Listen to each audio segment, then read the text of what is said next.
Surabaya apa, Bali apa, Bandung apa, Semarang apa, Jakarta apa, Lampung apa. Jadi ada karakter gitu yang harus dikembangkan secara political ekonomi gitu kan. Nah, itu kalau pakai bahasanya itu disebut dengan zona zoning. Iya, zonasinya jelas. Zonasi jelas. Zona knowledge namanya. Zona bisnisnya jelas, zona ininya jelas. Nah, saya nggak melihat ada asal muasal gitu. Ada transformasi struktural di tata ruang. Nggak, saya nggak lihat. Bagaimana Anda langsung bilang menggunakan transformasi struktural kalau sementara saya tidak menyaksikan ada transformasi struktural di tata ruang secara nasional. Nggak ada. Kalau nggak ada, bagaimana Anda sahih memindahkan ibu kota? Kan itu pertanyaan Anda, sederhana sekali.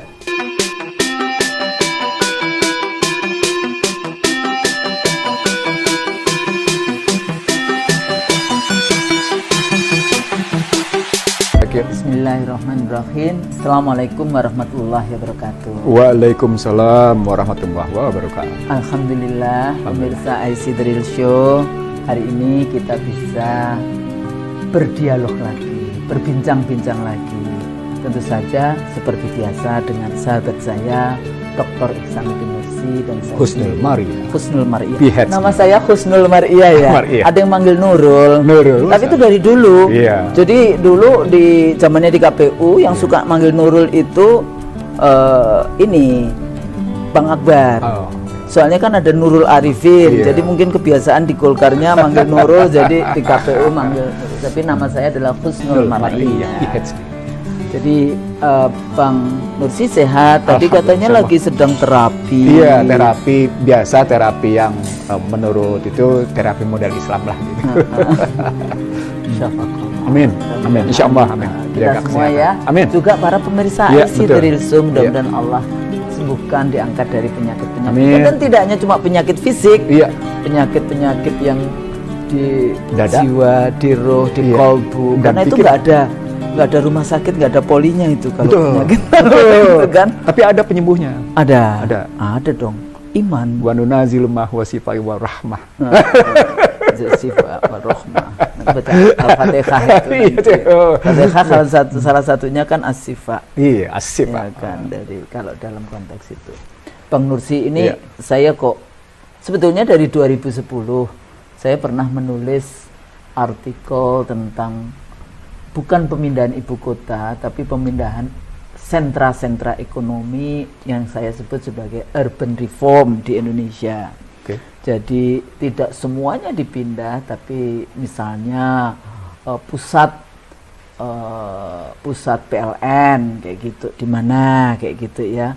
Pusat Pertamina, saya waktu itu sebut Cirebon, pusat Telkom di Bandung, Surabaya dijadikan seperti New Yorknya Indonesia kayak gitu ya, keuangan ya, jadi perbankan semuanya pusatnya ada di ini. Kemudian Makassar dijadikan apa, pusat logistik, Banjarmasin, Medan. Jadi bagaimana membangun kota-kota di Indonesia supaya kota-kota di Indonesia, kalau saya lihat sekarang pembangunannya kan semua kota sama, kota ruko, semua dibangunnya ruko, nggak ada karakter, nggak ada apa sebetulnya spesifikasi dari pembangunan kota-kota itu.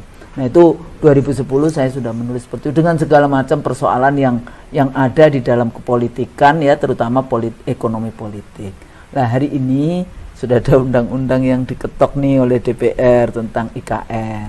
Kemudian juga, tapi kan kalau IC ini lebih banyak kita nanti membicarakan dengan perspektif political economy, walaupun political economy luas, jadi bisa political economy on the perspective on environment, on gender, on anggaran, budgeting, on politik sendiri, bagaimana sebetulnya partisipasi publik di dalam proses pembuatan undang-undang dan implementasinya. Dan dibalik ini semua sebetulnya political interest, kepentingan politiknya siapa, kayak gitu kan. Kalau kita kan, kalau saya kan selalu ngomongnya bandar, kalau Bang bandar atau oligarki, ekonomi oligarki ini, kalau Bang Nursi kan punya konsep sendiri dalam kayak gitu. Nah balik korporasi istilah saya. Korporasi, saya juga korporasi juga karena ngikutin theoretical perspektifnya. Cuma kadang-kadang kan enak aja kalau ngomong itu bandar kayak gitu kan, karena itu lebih bahasa yang lebih biasanya mudah difahami kayak gitu, maksudnya itu. Tapi sebenarnya korporasi di dalam konteks ini, kepentingan korporasi. korporasinya bisa nasional, bisa global. Dalam konteks itu, hegemoni korporasi nasional dan hegemoni korporasi global dalam konteks ini. Nah, kembali lagi di dalam konteks kalau kita melihat kebijakan pemindahan ibu kota. Walaupun di dalam konteks ini, wes sakarmu, kadang-kadang itu wes sakarmu, sampai kapan? Tapi persoalannya, you are a leader.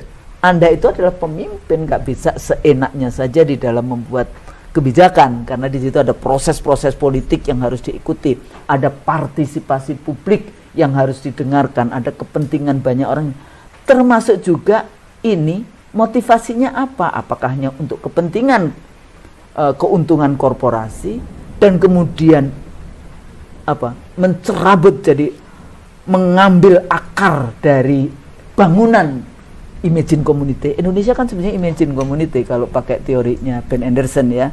Jadi negara bangsa yang imajinasi sebetulnya. Kalau dulu kan bangsa-bangsa.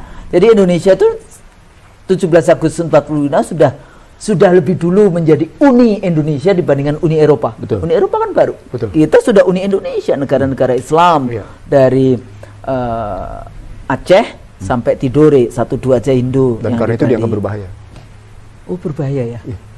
Jadi ketika menjadi Uni Indonesia, seketika kalau menggunakan istilah Husnul, Poros Washington langsung menyatakan, Washington Administrative menyatakan, ini potential dangers. Dangerousnya itu karena dia akan mengganggu kenyamanan korporasi-korporasi global yang berasal dari sana. Betul, dan kepentingan dari superpower mereka. Nah, Bang, melihat isu itu dari mulai, kalau dilihat dari mulai proses regulasi, kemudian kepentingan korporasi, dan hutang lagi, dan sebetulnya kalau janji-janji kan, pemirsa masih ingat ya, mobil SMK ada nggak sih? Dalam konteks ini, isunya in the middle of pandemi COVID-19, ya ini kan menjadi pemimpin itu harus memiliki prioritas. Kalau kita hutang, yang nanti bayar siapa? Oke, rakyat akan bayar. Sumber daya alam kita, resources kita dikeruk untuk habis untuk bayar itu. Tapi nanti yang bertanggung jawab di akhirat siapa? Nah, itu gitu kan? Selama hutang itu tidak selesai, pencipta hutang itu yang bertanggung jawab. Hisab kita nanti gimana? Akan begitu. Dan selama itu belum selesai, ya, itu jangan jawab itu dulu. Itu nanti yang di akhir. Jadi Bang, melihat seperti ini, melihat dari bagaimana kalau Bang Nursi dengan expertise-nya on misalnya budgeting, anggaran, bagaimana tarik menarik dari kepentingan korporasi. Sebenarnya pertanyaannya juga ada satu lagi, ini tanah milik siapa sih? Nah, ada lagi, apa sih kepentingan? Itu semuanya. Dari mulai nanti membeli furniture, meja, kursi, telepon, laptop, komputer ini dan sebagainya. Oh yes, bisa dipindah, serius akan pindah semua dengan ini. Atau mau pindah dengan full furnish, kayak gitu kan? Istilahnya ada full furnish, ada enggak. Air udah jelas di sana nggak ada.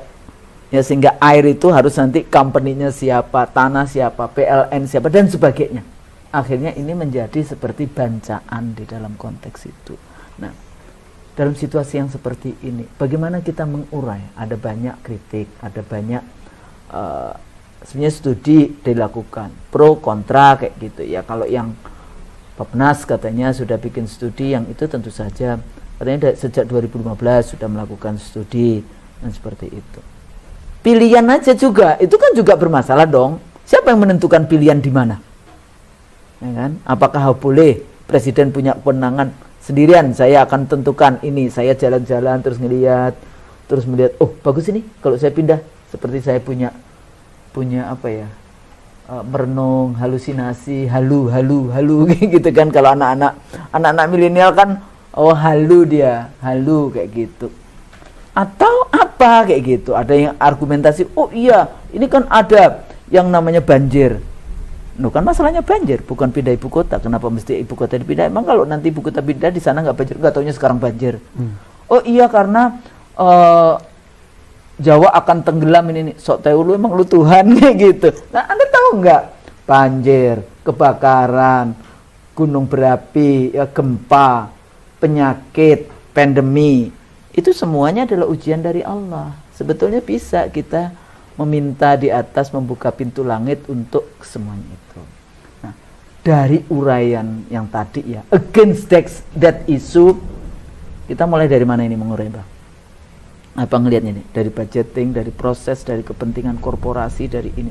Semuanya kita urai supaya para pemirsa dari, sebetulnya ini mahasiswa-mahasiswa ini, para mahasiswa IC The Real Show, karena banyak sekali di komentarnya, saya seperti kuliah, maka para peserta kuliah IC The Real Show supaya lebih ada kejelasan, terurai, ya, dan kajian-kajian yang ilmiah ini menjadi sangat penting juga supaya kita nggak selalu kalau menganalisis dianggapnya cuma anti kebijakan pemerintah, padahal enggak kayak gitu. Untuk apa kita beranti ria dalam konteks itu? Kita ingatkan karena ini untuk kepentingan bangsa dan negara.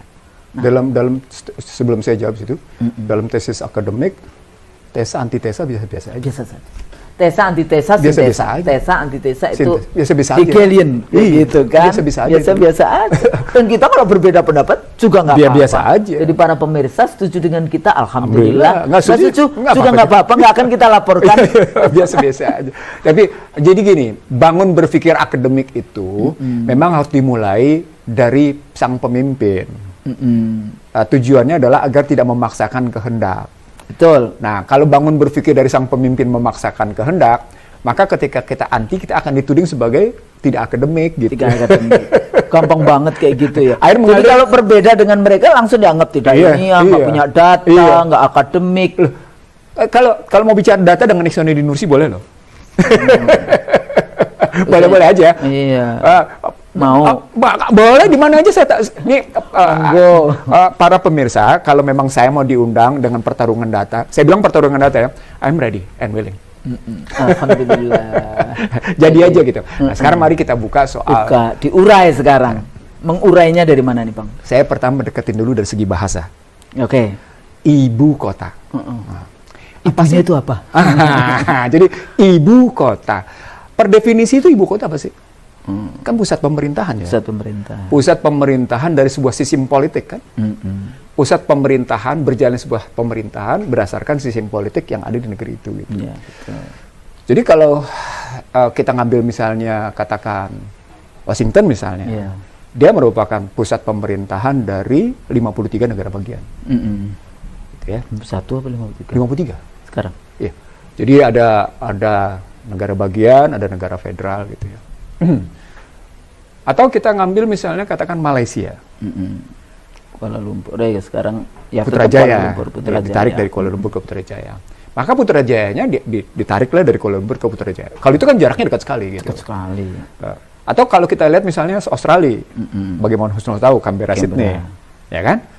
Artinya tetap dari aspek pusat pemerintahan, dari sistem politik yang ada, itu ternyata perhitungan jarak menjadi penting.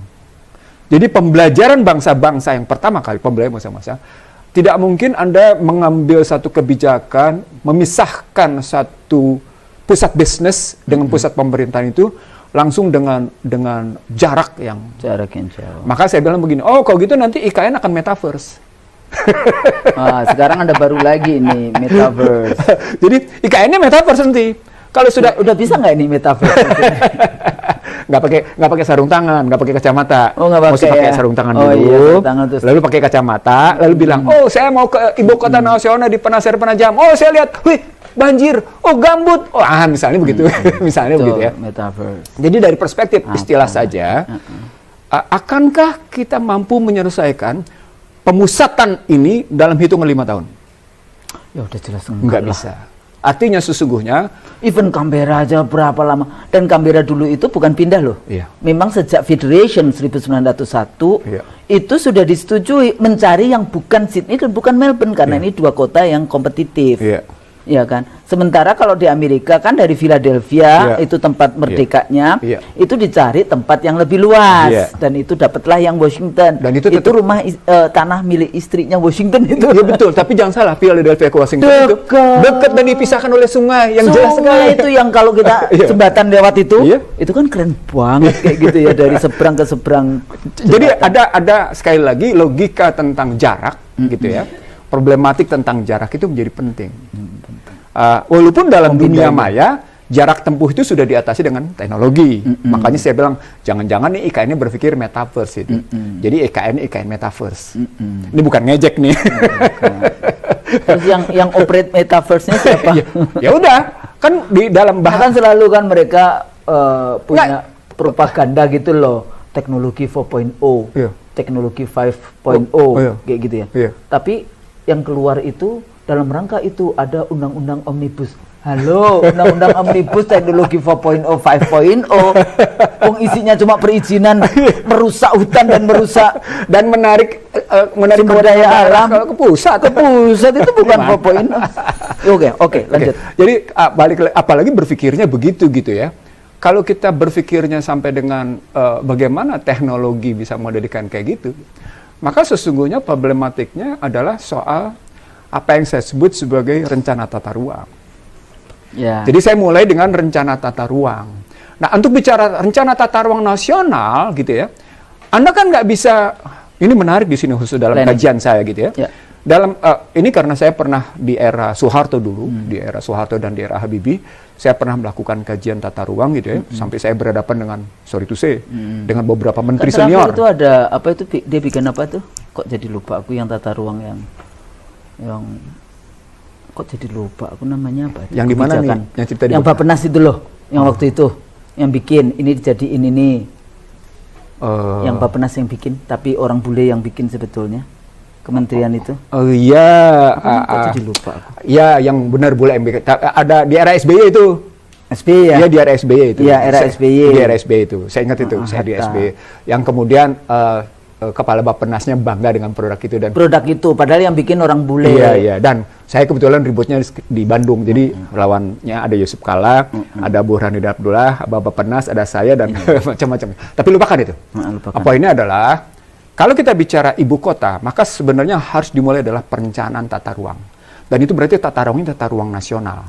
Dan ketika kita ambil tata ruang nasional, ketika Presiden Republik Indonesia Joko Widodo menyatakan ini adalah transformasi struktural, maka yang harus ditransformasikan adalah transformasi pada tata ruang yang sekarang amburadul. Begitu. Tadi Anda sudah punya gagas bagus tentang menempatkan Surabaya apa, Bali apa, Bandung apa, Semarang apa, Jakarta apa, Lampung apa. Jadi ada karakter gitu yang harus dikembangkan secara political ekonomi gitu kan. Nah, itu kalau pakai bahasanya itu disebut dengan zona zoning. Iya, zonasinya jelas. Zonasi jelas. Zona knowledge namanya. Zona bisnisnya jelas, zona ininya jelas. Nah, saya nggak melihat ada asal muasal gitu. Ada transformasi struktural di tata ruang. Saya nggak lihat. Bagaimana Anda langsung bilang menggunakan transformasi struktural kalau sementara saya tidak menyaksikan ada transformasi struktural di tata ruang secara nasional. Nggak ada. Kalau nggak ada, bagaimana Anda soheh memindahkan ibu kota? Kan itu pertanyaan Anda, sederhana sekali. Emang nggak soheh, kalau yang kayak gitu sudah jawabannya tidak soheh, ya kan? Jadi kalau jadi ini kan ada orang yang halu gitu loh. Ya, saya baru satu pendekatan nih Husnul di tata ruang karena ketika saya belajar di UI dulu gitu ya, salah satu pembelajaran paling menarik adalah bagaimana planologi kota, planologi desa, apalagi tadi Husnul bicara urban reform. Urban reform. Kalau di dalam konstruksi urban reform nanti ada rural reform. Ya. Nanti ketemu tuh bagaimana structure urban and rural. Urban itu reformnya itu ketemu. Tapi ujungnya adalah soal tata ruang. Iya. Tata ruang yang benar dan pengembangan gimana produksi. Kalau Indonesia mau jadi sentra pangan dunia kayak gitu ya. Iya, betul. Bagaimana produksinya di rural tapi urbannya menjadi pendukung kayak gitu. Itu kan dibangun semua se-Indonesia. Itu yang disebut dengan, jadi dalam planologi yang saya maksud sebagai transformasi struktural planologi, itu membangun rural urban secara sistemik struktural. Belum lagi pulau-pulau di Indonesia kan Bang. Ada pulau di Indonesia itu besar, maju. Ya, secara transportasi segala macam lah yang seperti itu. Ada pulau besar belum maju. Ya, transportasi, PLN, electricity dan sebagainya. Ada pulau-pulau kecil. Pulau-pulau kecil juga maju kayak model di Bali. Tapi ada pulau-pulau kecil yang tertinggal, terjauh, tertinggal, terbelakang, yang seperti itu. Nah, ini kan harus diurai. Anda nggak bisa cuma bikin begitu saja. Kalau saya kebetulan saya mendapatkan pulau-pulau terluar itu Husnul. Saya kebetulan mendatangi. Memang menyedihkan. Yang pulau mana ini? Itu tadi yang berdekatan dengan Kalimantan Timur. Jadi saya tahu itu. Oke, yang Jadi, terus yang makanya- diambil Malaysia itu? Itu makanya saya bilang, kan ligitan sipadan kan? Jadi artinya sesungguhnya ketika kita masuk ke dalam kajian transformasi struktural, maka IKN sesungguhnya harus dimulai dengan transformasi struktural pada tata ruang. Dan itu tidak kita lihat, tiba-tiba putus IKN. Loh, kajian Anda nggak ada kok secara transformasi struktural pada tata ruang. Bagaimana saya bilang nggak ada? Sederhana. Pemutusan Pasir Penajam yang dekat dengan Kutai Kartanegara, Ya. itu kan menyita banyak lahan gambut. Ya. Di lahan gambut, ini saya bukan, sekali lagi bukan pengetahuan, tapi ini pengalaman. Karena saya keliling Kalimantan, baik lewat darat, lewat sungai maupun lewat udara gitu ya. Lalu kemudian juga saya masuk ke lahan gambut di kawasan Sumatera, terutama Sumatera Barat. Sumatera Barat. Ya. Atau Rio itu yang habis. Iya, itu. luar biasa di situ. Yang saya mau bilang adalah, ketika lahan gambut Anda hajar gitu ya, maka akan terjadi perubahan iklim. Dan perubahan iklim itu akan berbahaya. Karena apa? Karena O2 yang disimpan oleh lahan gambut itu akan naik ke atas. Dan saudara-saudara, lahan gambutnya itu nggak cuma semeter, 2 meter. Itu maksud saya. Puluhan meter di bawah. Jadi ketika Bang, saya potong di sini. Iya. Saya dengar katanya sudah ada proyek. Proyeknya itu penanaman lahan gambut. Saya tanya kepada seorang ahli kawan saya, Mas, apa bisa gambut itu ditanam? Dia tahu nggak sih gambut itu? Gimana caranya menanam tanaman gambut? Nah, dalam pengalaman saya di 2004 di Sumatera Barat, di Pasaman Pariaman, saya tahu ada beberapa lahan gambut yang memang dijual oleh beberapa tokoh adat kepada sebuah korporasi. Saya tahu itu. Dan saya datangi kebetulan. Dan itu banyak mineralnya. Dan kebetulan dipakainya sawit. Gitu ya. Iya.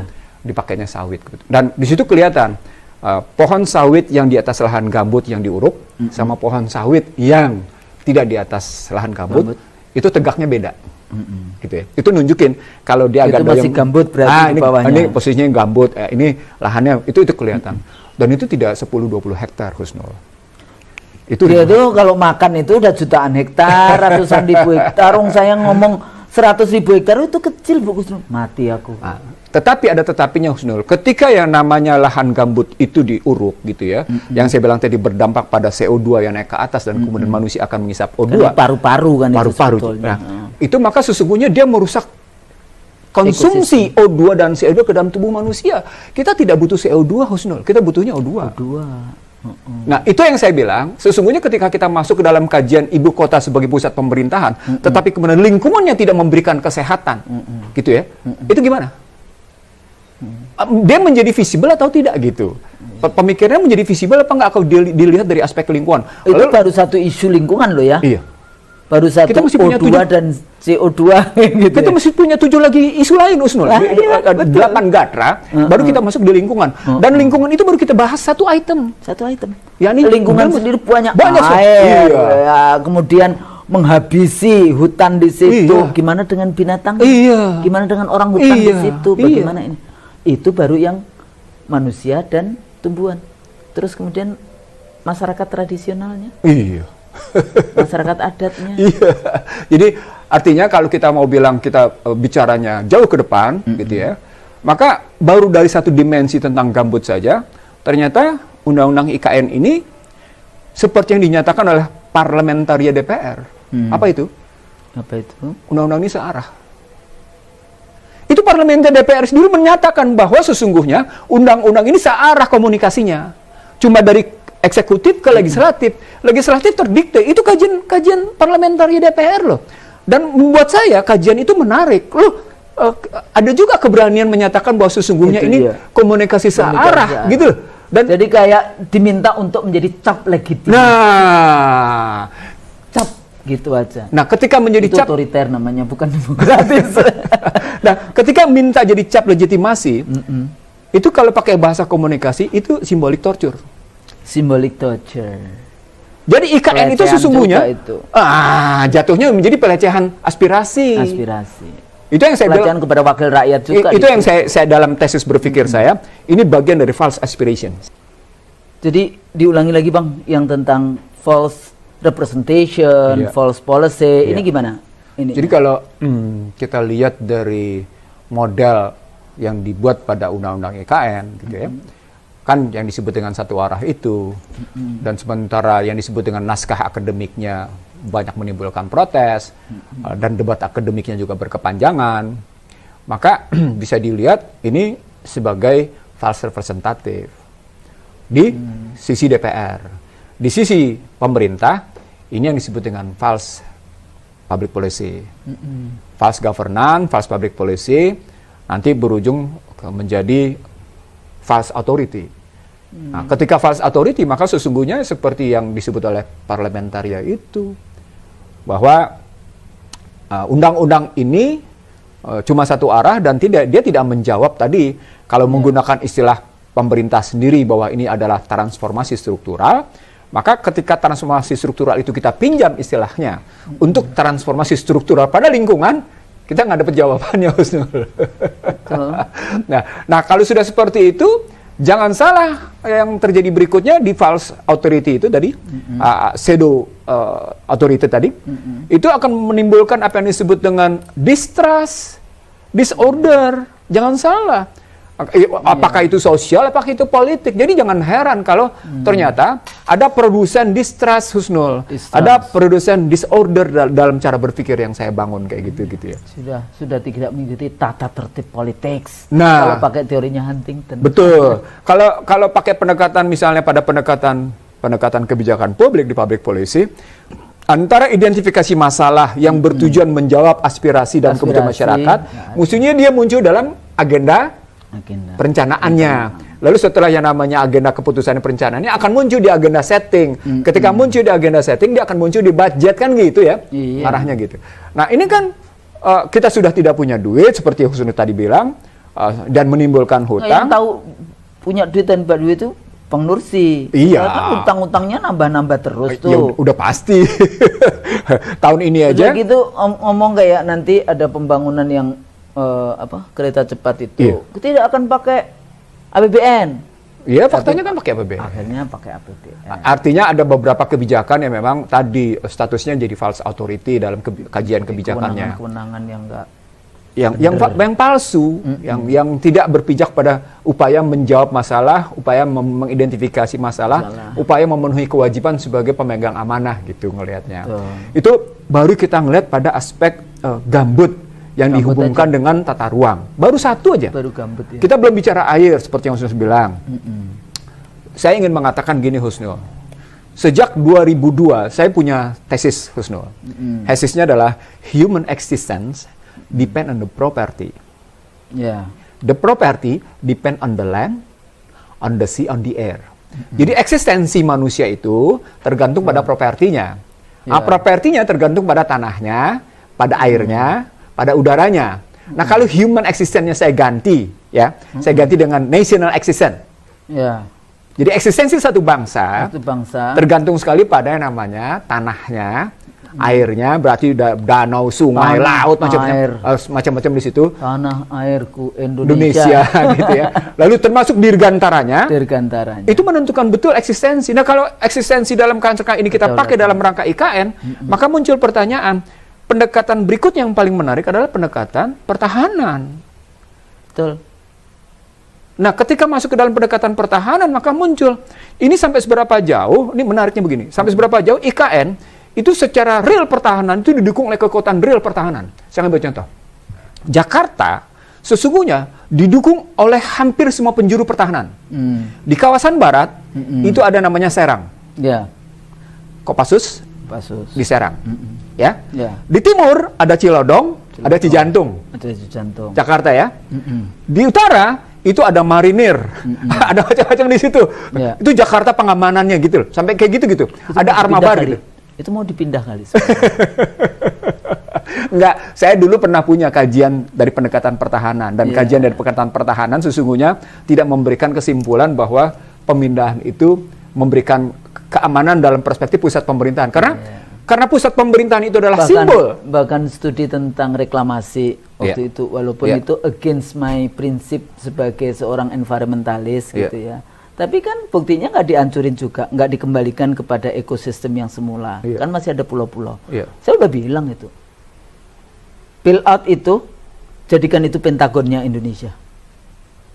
Iya kan? Karena kita butuh, kalau enggak itu dijual ke Shanghai, ke Hong Kong, akhirnya terjadi drug trafficking dan sebagainya yang secara keamanan ibu kota menjadi terganggu. Tapi di situ di utara masih ada marinir. Iya kan? Kebayang nggak Husnul ketika tadi berpikirin begitu bukan sekedar drug trafficking, tapi termasuk juga people smuggling. Human trafficking, smuggling, segala semua muncul. macam. Dan itu karena adanya di sana dan memang kebanyakan orang merasa apa yang disebut dengan fasilitas utama, fasilitas pendukung, fasilitas pelengkap lainnya dalam waktu singkat tidak memadai dan itu pertarungannya kencang gitu. Maka muncul persoalan bagaimana menghadirkan orang-orang yang berkreasi di situ dengan kemampuan keuangan yang katakan pada pemerintah terbatas, yang akhirnya muncul dari kekuatan swasta, maka swasta yang memutar roda pemerintahan pusat itu kan jadi masalah. Lu kita sudah punya, ngapain kemudian sewa, bikin baru terus sewa semuanya, kayak gitu kan. Jadi ketika dulu Soeharto berpikir, memang kebetulan digagas oleh beberapa teman swasta yang memang kroni, memindahkan Jakarta ke Bojonggede misalnya. Ke Bojonggede ya. Sesungguhnya sudah ada nampak logisnya. Cuma dalam perspektif tata ruang masih belum kelihatan karena soal labilitas tanah itu masih jadi kajian. Gitu ya. Kalau Anda lihat Sentul misalnya, tingkat Hambalang kemarin yang pernah jadi masalah gitu ya. Itu kan salah satu kajiannya menurut BPK, tanahnya labil. Gitu ya. Kebayang nggak di daerah sana BPK menyatakan itu tanah itu labil loh gitu. Maka kemudian isu tentang Bojonggede menjadi tidak lagi relevan karena harus dicari tanah yang jonggol gitu. Nah, lalu kalau kita ambil balik lagi sekarang ke Pasir Penajam. Pertama yang mesti dilihat adalah apakah memang tanah di sana dengan basis gambut itu cukup memberikan stabilitas. Nah, kebayang nggak ketika nanti kita menggunakan konstruksi gitu ya, sebut deh konstruksinya sudah konstruksi maju gitu ya. Konstruksi maju dengan menggunakan macam-macam gitu ya. Tiang panjang macam-macam gitu. Dia tetap saja dalam sekian meter ke bawah itu tetap tidak kosong. Jadi ambles. Ambles ke bawah. Katanya sudah ada itu yang ahli. Iya, yang di Kalimantan Tengah. Iya, yang di Kalimantan. Loh, itu yang namanya jembatan di Kalimantan Tengah. Pernah nggak lihat? Itu katanya bertahun-tahun itu nggak bisa lanjut karena ambles terus. Kalau saya naik dari Palangkaraya ke Sampit, itu sering kali itu yang namanya jalan rayanya hilang.